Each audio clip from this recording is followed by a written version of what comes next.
La prime de Luffy pourra surpasser la prime de Buggy. Également, la prime de Sanji pourra bien évidemment pouvoir surpasser celui de Jinbei. Yo les bros, j'espère que vous allez très bien. Bienvenue à vous tous dans cette nouvelle vidéo qui va parler des futures primes de Mugiwara. Nous sommes presque à la fin de l'arc Egghead et très bientôt là nous allons assister à la fiche des primes de chaque Mugiwara. Donc cette vidéo sera un peu spécialisée sur le futur prime de Mugiwara. J'espère bien que vous avez compris à quoi va pouvoir consister la vidéo. Sans plus tarder les bros, embarquons tous ensemble sur les futures primes de Mugiwara. Mais les bros, ce n'est pas en fait les primes de tous les Mugiwara qui seront modifiées. Il y a certains personnages à qui leurs primes seront modifiées et d'autres que leur prime ne sera pas vraiment modifiée étant donné qu'ils n'ont rien fait vraiment d'important durant l'arc Egghead. Durant l'arc Onigashima, nous avons très bien vu que les Mugiwara avaient eu des adversaires beaucoup plus puissants que eux,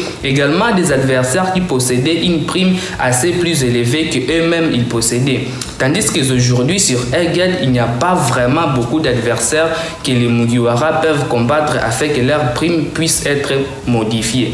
Donc nous avons très bien observé qu'il n'y a que 3 membres de l'équipage au chapeau de paille qui nous ont montré en fait leur pouvoir ou bien qui nous ont montré encore une fois leur véritable puissance. C'est là que je pense que nous allons pouvoir voir leurs primes qui seront modifiées dans le futur chapitre de One Piece. Il s'agit de Luffy, de Zoro et de Sanji. C'est dont nous allons parler dans cette vidéo. Commençons par Sanji. Les bros, comme je viens de vous le dire, il n'y a pas eu vraiment beaucoup de combats sur Egghead. Donc je vais spécialement me concentrer sur un seul combat que Sanji nous a livré et c'était contre le Séraphin de Jinbei.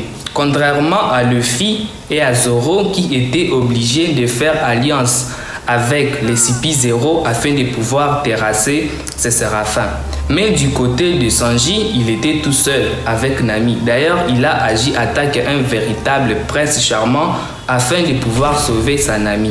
Les combats, malgré qu'on ne connaît pas la technique qu'il a utilisée afin de pouvoir pulvériser les séraphins appartenant à Jinbei, car nous l'avons vu dans les précédents chapitres qu'il est affirmé lui aussi dans des sortes de boules, prouvant ainsi que celui-ci a été bel et bien vaincu par un personnage de l'équipage au chapeau de paille que nous connaissons, qu'il s'agit bel et bien de Sanji. Eh bien, Sanji a combattu seul ce séraphin.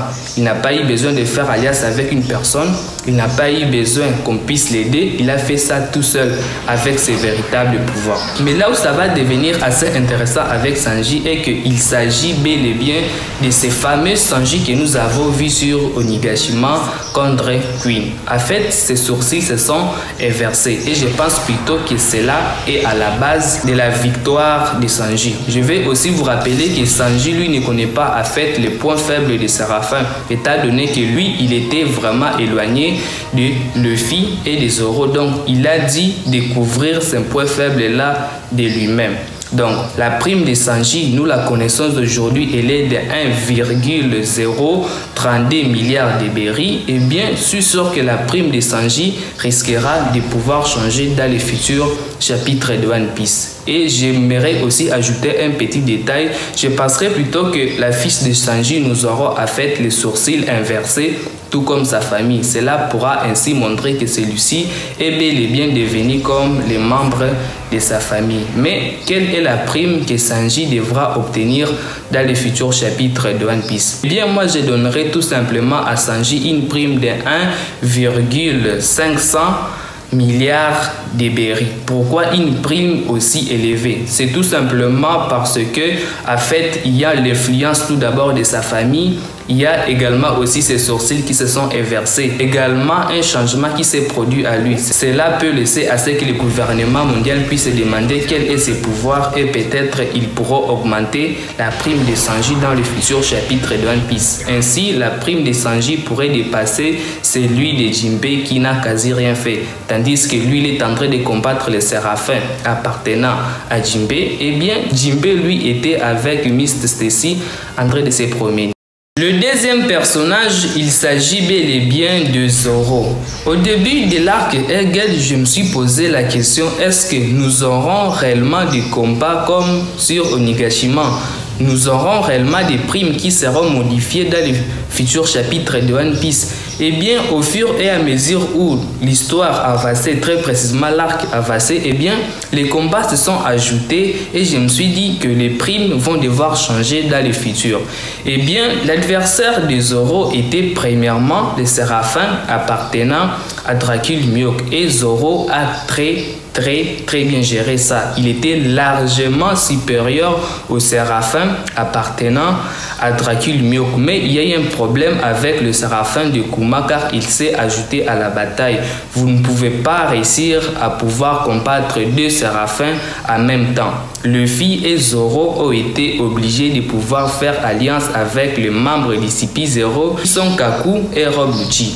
Et bien, par rapport à ces combats, je dois dire que Zoro aussi a joué un rôle extrêmement important. Car, sans oublier, c'est lui qui a donné les points faibles de Séraphin. Car, après avoir combattu King, il a compris les mécanismes de Lunaria.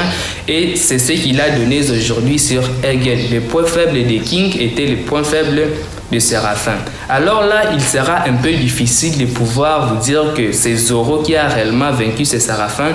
Étant donné que nous avons été coupés sur Egghead, on n'a pas à faire la suite des événements. Car ces événements-là seront publiés après dans un autre chapitre. Parce qu'il y a certaines choses qu'on ne connaît pas, mais que l'auteur va dévoiler après. Mais juste quand nous sommes retournés sur Egghead, j'ai très bien observé Zoro et je lui ai vu avec des cicatrices sur la main des taches. Ça se voit vraiment qu'il a joué un rôle extrêmement important. Et la dernière fois que nous l'avons vu, c'est lui qui poursuivait les Séraphins appartenant à Dracul Mihawk. Et récemment ici, lorsque nous sommes retournés sur Egghead, nous avons très bien vu également les Séraphins appartenant à Dracul Mihawk qui est déjà affermé dans des sortes de bulles, laissant ainsi suggérer que celui-ci aurait pu être battu par Roronoa Zoro. Je ne dis pas qu'il a été battu par Roronoa Zoro, étant donné que Kaku est gravement blessé. Peut-être c'est lui qui a combattu ces Séraphins. Mais bon, j'espère que l'auteur pourra nous dévoiler qui a bel et bien réussi à pouvoir vaincre ces Séraphins. En fait, pour Zoro, c'est pas en fait terminé car il y a un combat là qui vient à peine de s'ajouter dans les récents chapitres car celui-ci va devoir affronter un membre d'ici CP0 qui s'agit en fait de Rob Lucci. Un combat qui sera intensif, sanglant, opposant Rob Lucci versus Roronoa Zoro. Et bien, par rapport à ces combats, moi je sais, vous savez déjà comme vous êtes en train de me regarder là, que Zoro est extrêmement supérieur et extrêmement puissant. Donc, moi je suis sûr que Zoro n'aura pas du mal à pouvoir découper Rob Lucci. Et bien, si je dois estimer la future prime de Zoro, étant donné que sa prime actuelle aujourd'hui, elle est de 1,101 milliard de berries, et bien je partirai sur une prime de 1,600 milliards de berries. Étant donné qu'il a fait vraiment beaucoup de choses, il a combattu les Séraphins. Aujourd'hui encore, il combat également un membre de CP0, donc il mérite largement de pouvoir obtenir une prime qui est extrêmement élevée. Le capitaine Luffy. Eh bien, Luffy nous a montré beaucoup de choses durant l'arc Egghead, car mis à part nous montrer les Gear 5, les combats ont été vraiment au rendez-vous. Premièrement, les Gear 5 contre Rob Lucci, Lucci n'a rien fait. Luffy a réussi à pouvoir vaincre Rob Lucci les doigts dans le nez en tout cas. Avec le Gear 5 qui était extrêmement puissant, Rob Lucci n'a rien fait. Eh bien, nous pouvons partir aussi sur un autre exemple. Luffy versus les Séraphins de Kuma. Malgré que Luffy a été obligé de pouvoir faire alliance avec Rob Lucci, eh bien, je suis assez sûr que Luffy avait un rôle très important durant ces combats. Et puis, pour terminer, nous avons Luffy versus l'amiral Kizaru, les combats que nous sommes en train d'assister aujourd'hui. Eh bien, c'est quelque chose d'extrêmement intéressant. C'est quelque chose d'extrêmement énorme que Luffy a fait là. Eh bien, la prime de Luffy risquera de pouvoir vraiment augmenter dans les futurs chapitres de One Piece. Étant donné que c'est un empereur, quoi de normal que sa puissance puisse être vraiment exploitée. Premièrement, combattre un membre de CP0. D'ailleurs, là, sa prime doit littéralement changer. Deuxièmement, c'est grâce à Luffy qu'ils ont réussi réussi à pouvoir dépétrifier l'ensemble des personnes qui étaient pétrifiées par les séraphins appartenant à Boa Hancock. Aujourd'hui encore, il a l'intention, pas l'intention, mais il est en train de combattre l'amiral Kizaru. Eh bien, je ne suis pas sûr que pour les filles, on peut s'arrêter là. Nous pouvons partir également sur le principe du Gorosei qui est là. Je me pose la question, est-ce qu'il est venu seulement manger du pain? Il est seulement venu assister? Non. Eh bien, le Gorosei aura un rôle extrêmement important à faire durant l'arc Egghead, qui ne nous dit pas que celui-ci pourra voir les filles en guerre vive et pourra bien évidemment pouvoir les combattre avec les pouvoirs ridicules que les filles possèdent aujourd'hui, ce qui pourra être extrêmement important. Eh bien, le fils aujourd'hui a réalisé quelque chose d'extrêmement énorme qu'aucun empereur, qu'aucun personnage d'One Piece n'a réussi à pouvoir faire.